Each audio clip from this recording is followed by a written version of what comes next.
Hi, I'm Alira Solara, and this is my Sacred Loom, a space where threads of light and shadow are woven into remembrance. So, in my last video, I was discussing part 2 of my awakening story, and this video is going to be part 3, and I'm going to pick up where I left off. So, where I left off, I had just left my abuser.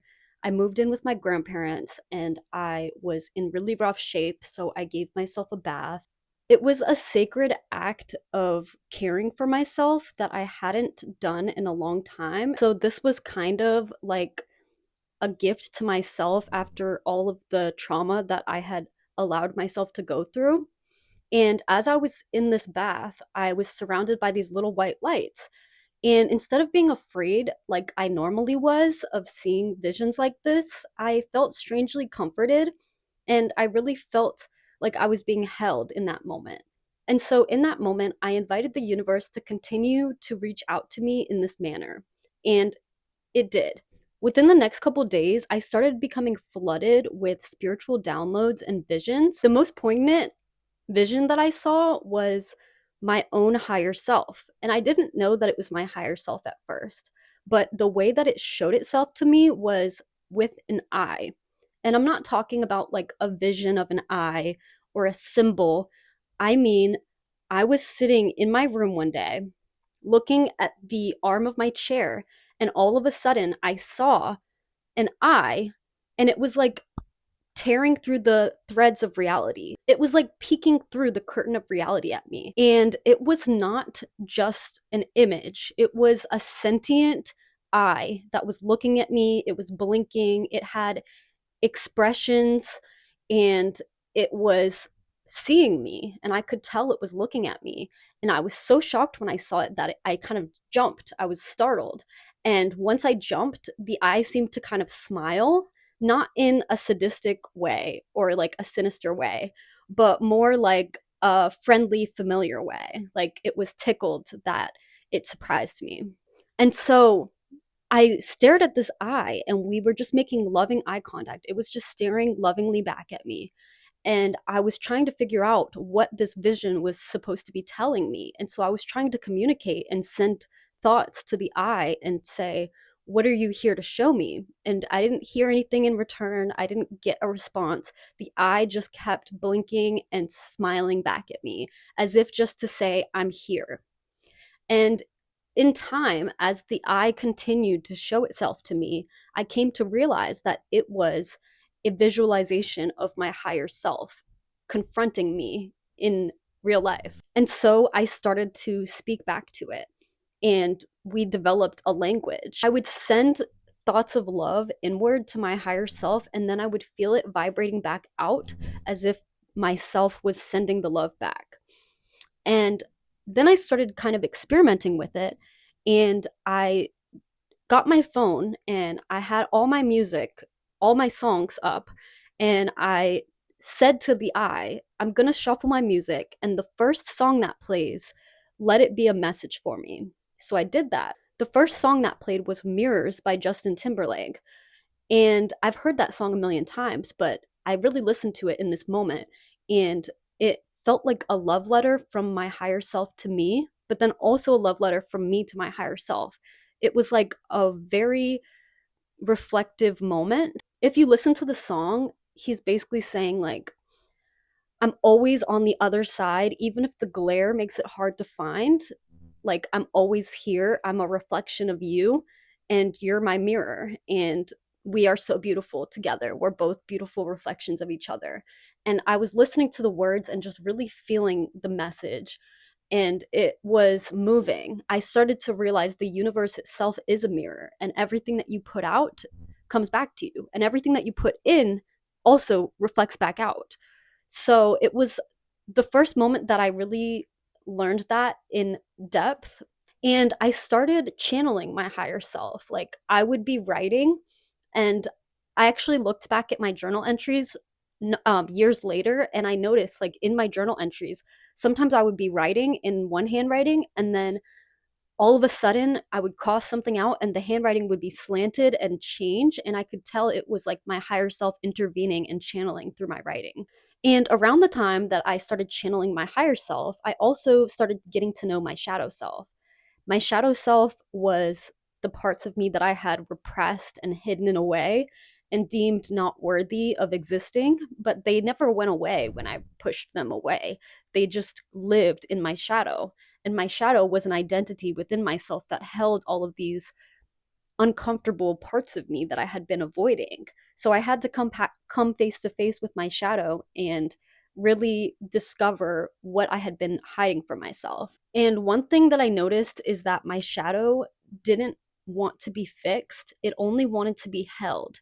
It wanted to be noticed and it wanted to have the right to feel hurt for the pain that it had been through. So, anyway, this was a really spiritual time. I was learning a lot about the universe, not just about the parts of myself, but also about the 5D, the reality frequency that exists when you elevate your consciousness. And I was just getting signs everywhere, and I was really coming into this new knowledge. And at the same time, I had just left an abusive relationship where I was financially dependent on my ex. So I hadn't worked in a couple years. My resume was not looking good.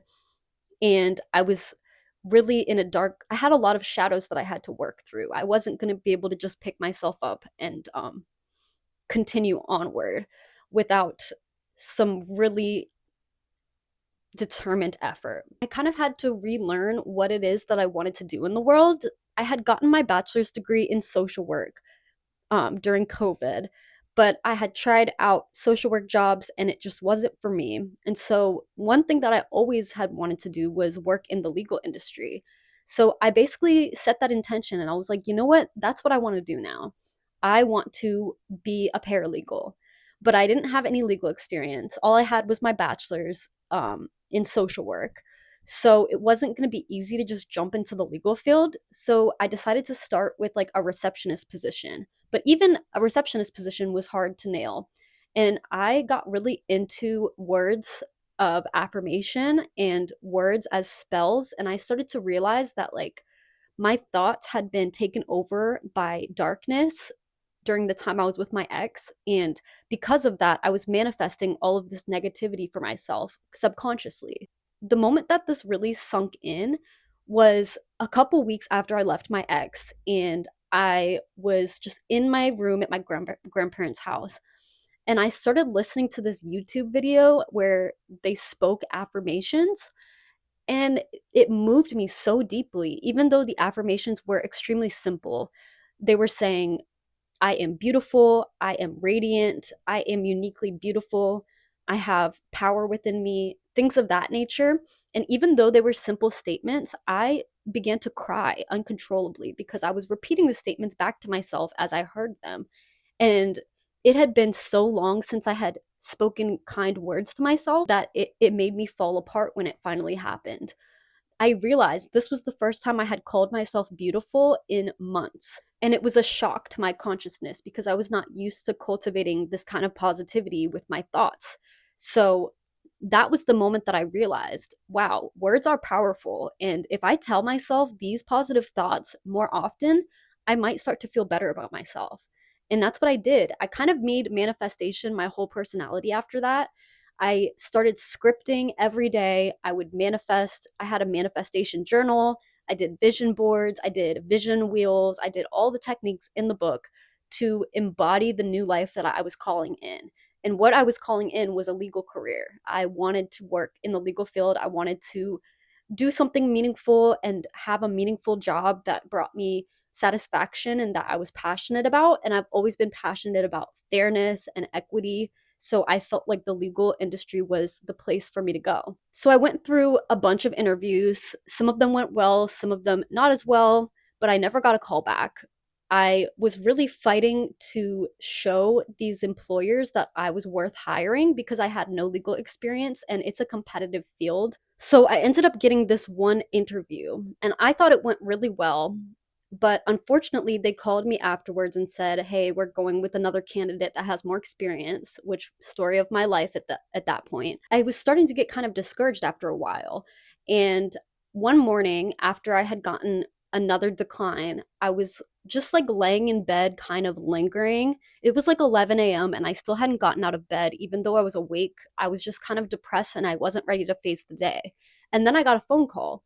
And it was the job that had rejected me, saying, hey, our other candidate didn't work out and you were the next runner up. Do you want this position? And I leapt out of bed. It was the best day ever. I didn't even care that I wasn't the first choice. All I cared about was I was getting my opportunity. And I told them I could start tomorrow. And tomorrow happened to be February 2nd, 2022, 2222. And it just felt divinely right. Like it felt like it was lined up for me. This was meant to happen. And I truly still believe that it was meant to happen. Even though I'm no longer in the industry, that career was something that I needed to develop and to experience contrast and to grow. So I jumped into the legal field and I worked in the legal field for the next few years. And that period of spiritual awakening kind of faded away and I kind of fell back into the rhythm of the matrix for a while, which was fine. I wasn't super intuitive or in touch with my higher self for a while, but I was doing well at work and overall I was happy. Well, these moments of awakening that eventually fade away, they always return in some form because life is experienced on a spiral. And as you descend the spiral, you eventually pass the same point that you've been at, but on a deeper groove, if that makes sense. As you descend the spiral, it gets deeper and deeper, but you might be, if this is the spiral, you might be on the next line and passing, like lapping yourself in a place that you've already been, but this time you're experiencing the same lesson with more contrast. And that's what happened to me. In around April of this year, I forgot everything for a while. I was deep in the matrix, just like the corporate world. I eventually like had been hired, years ago as a receptionist and I worked my way up to paralegal and I wasn't really thinking about these lessons and the higher self and any of that for a while until I realized that I had been neglecting my body. Um my most recent law firm, my last legal job that I worked at, it began to take a toll on me and there came a point when it was no longer rewarding for me. And I realized that it was no longer rewarding because I was putting in these extra hours at my 9 to 5 job. I wasn't getting paid extra for it, but I was so overloaded with my workload and my job wasn't doing anything about it, even though I had addressed it to them. There was also some issues with like personal reasons that I needed to take time off because my cat was dying. And they kind of made me feel like I was causing an inconvenience for that. And I didn't realize it at the time, but when they did that, was a it was kind of training me to feel like my needs were inconvenient and that it wasn't important what I was going through. And it was kind of degrading for my soul because it's like, yes, this is my job. And yes, I put in time here. And you guys generally need me here when work hours are present. But the fact that I was going through something traumatic and they were like, well, you need to figure it out because the job is more important, it hurt me. It hurt my soul, not consciously at the time, but like it took a stab at me because I realized these people don't care about my life. They don't care about what I'm going through. They only care that I'm here doing their bidding. It got to one weekend. It was a Sunday and I had a dream about work. And in the dream, I everybody was working and I was aware in the dream that it was a Sunday. And I kept trying to leave the dream. And every time I would wake back up in my dream world, I would still be at work. Like every time I would try to leave, I would just wake up and be at work again. And I remember saying at a certain point to my coworker, "It's Sunday. Do we need to be here?" And she said, "Well, no, you can leave if you want to." But the way she said it, it kind of felt like, yes, I do have the choice to leave, but if I do leave, it will be the wrong choice and it won't, like, it's expected that I stay, basically, was the tone in which she said it. And that was a simple dream that I had, but I remember waking up the next morning feeling like, wait a second. For the first time, I was like, maybe the legal field isn't for me anymore. And I also woke up that Monday with a really deep ache, not a stomach ache or a headache. It was like a soul, like a sacral level ache in my soul, and it was very persistent. It was painful, and I couldn't ignore it. And it was bad enough that I didn't want to go to work that day. I just wanted to keep laying in bed, but I knew I had to because my job had kind of like made it clear that I can't be calling out even if I have a good reason. So I got myself together. I drove to work. And actually, that morning, I decided to play the game that I played back years ago with my inner self. And I said to myself, what if I play a song right now? Can you please play something that I need to hear? And the song that played was Haven't Met You Yet by Michael Bublé, which I think that song is about like finding love, but the the essence of the song is basically like, I know that you'll be so great, but I just haven't met you yet. And it felt like, looking back, the fact that that song played, it felt like kind of foreshadowing of my future life. Like, okay, it's going to be amazing, but we just don't know what it looks like yet.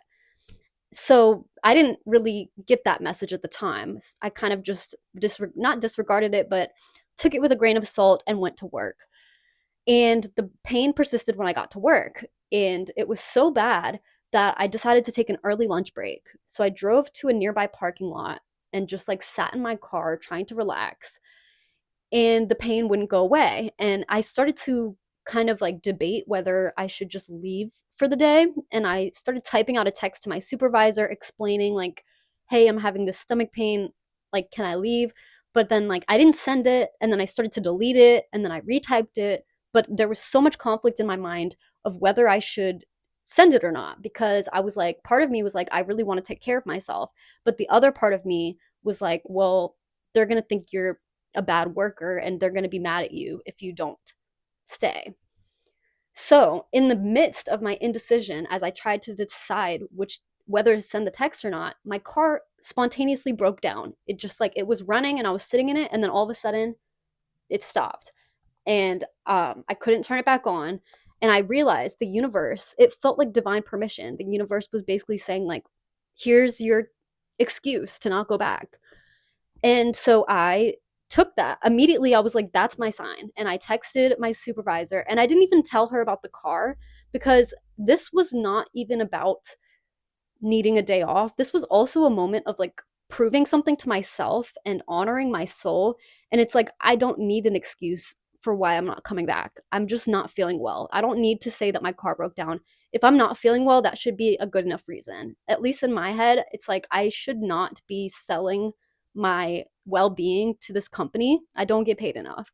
So, anyway, I just texted and said, I'm having acute stress symptoms. I need to leave for the day. I'll be back. I'll text you guys and I'll be back tomorrow. That was that. And I was like, I even said, like, if there's coverage, just tell me like what I need to do to make sure that it's taken care of. And I felt super guilty after I sent it still. Even though I knew like the universe gave me permission, I still felt uneasy and I was worried and scared. And sure enough, within 15 minutes of me sending the text, the president of the company, the owner of the company, called me and said, hey, like, you're fired. And I saw it coming, but at the same time, it was like such a release when he said it. It didn't feel, and I don't think he meant this as a kindness, but the way that he said it, it made it sound like he was doing me a favor and he was releasing me. And like, I consider him a threshold guardian, which is somebody who stands between your old life and your new life and holds the key to that door. And I feel like he did something that I didn't have the strength to do myself, and he let me go. And it was the best thing that could have happened. And I had mixed emotions when it happened, but the main emotion I felt was relief. And I just sat in my car for a long time after that phone call. And I didn't rush anything. I didn't rush to fix my car or call a tow truck or anything. I just sat in my car and I was flooded again, just like my last awakening. I was flooded with confrontation, symbolism, language from the universe, just telling me, like giving me confirmation, but also it was so surreal and so intense that I didn't know, like it I felt like I was going crazy a little bit, because it was like I had just ruptured something that was my norm. Me losing my job was my biggest fear for so long because that was my stability in life. Like, what was I going to do to feed myself now? But none of those things, even though those things were floating around in my head, it was like a tornado of like excitement and fear and worry. And I just knew that like this was a threshold and I was going to come out of the other side of the threshold living an entirely different life. And that's what happened. I lived in the threshold period for a long time. The threshold is agony. It's like worse than the old life, but it's what you need to go through to experience the new life, but it feels like incomplete and empty and lonely and barren. And that's how I felt for like several weeks, just in this threshold of like all the things in my life started to shed away. But I didn't realize that the reason this emptiness was my new life is because I had to make room for what was coming. Losing my job was the catalyst for what I did with my life next. I started to jump back into channeling my own inner archetypes, and I talked to my higher self, I talked to my shadow self, and then I realized this energy that I'm tapping into to talk to myself is source energy, and source energy is universal. So therefore, I can tap into source energy and I can connect to any energy. So I started to test it. I started to connect with my guides. I decided to channel the avatars from that. If you watched the first part of this series, the avatars that visited me, I channeled them. I channeled other guides that had been in contact with me throughout my life. I even channeled my cats. But the moment that confirmed that I was really channeling was when I channeled my late father. The experience was so emotional and healing. He said so many things to me that I needed to hear. Um, during during his life, he was an alcoholic and it caused a lot of trauma for me. He explained to me that there's a lot more to him than the version I experienced in my life. He also explained the reason he was an alcoholic his whole life is because of his own trauma about his mom dying. She committed suicide when he was a teenager, and he held on to that pain his whole life. And he really talked to me about how much his mom meant to him. And he never talked about it in life. Anytime his mom would come up, he would start crying. And my dad never cried that often, but he always cried when it had to do with his mom. And as I channeled him, I realized how much he held on to that. And that's why he ended up continuing the cycle of trauma because he was so hurt about what happened to him. But anyway, I didn't have any real evidence that my channeling was real except the experiences I was having. But when I channeled my dad, I asked him, "Can you please like give me some sort of sign that like I'm not just making this all up in my head? Can you just give me something that will be like proof?" And at first he was like, "Well, there's already proof all around you. You're already seeing signs of birds." Like when he died, I started seeing birds every time I would think about him, and I just like I was getting symbolism already from him, and I already kind of knew that it was him. But he was basically like, that is me. But I was like, "No, like tell me something right now that I can confirm that I'm channeling you." And I felt his energy kind of laugh at me and be like, "Okay, you want something? Here you go." And then he said this phrase. He said, "You always wanted to braid your hair like her." And mind you, this phrase meant nothing to me at the time. So I was kind of confused. I was kind of frustrated and disappointed. And I was like, well, maybe this isn't real because what does that mean? So I closed the channel and the next day I went to work. This was actually before I had gotten fired, like a couple weeks before. And my coworker had wavy hair, which was different than normal. And I asked her, did you French braid your hair last night to get it to be wavy today?" And she said yes. And I thought in my head, "Oh, I wish I could French braid so I could do that to my hair." And then I realized my dad had predicted this thought that I was having right now. Yesterday he told me, "You always wish you could braid your hair like her." And now I was having this exact same thought about my coworker's hair. And it was a silly thing, but it was something that only I knew about. Every time I see someone with French braids, I always think to myself like, "I wish I could do that."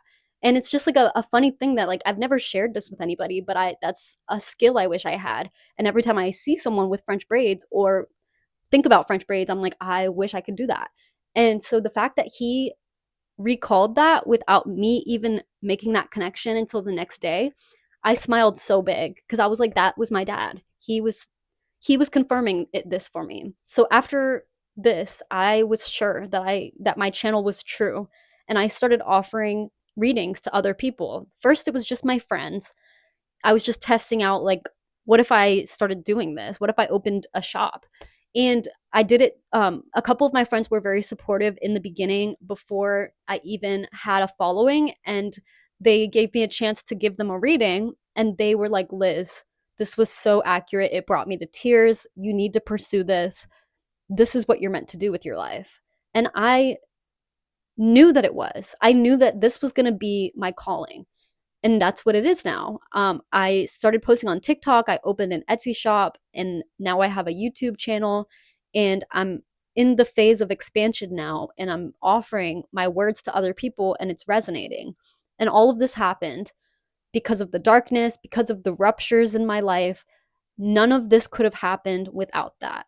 So essentially, that's what brought me to where I am today. I went through some dark, scary times. I went through some stressful times, but I also went through some beautiful experiences, and I saw some amazing things. And now I'm sharing my gift to others, and I'm living in joy, and it just feels so good. So just know that if you're in a threshold period, or if you feel like there's no way to live your dreams, there is. And sometimes you just need to take a leap to find that out. So that's all for this week. Thanks so much for watching, and stay sovereign, guys.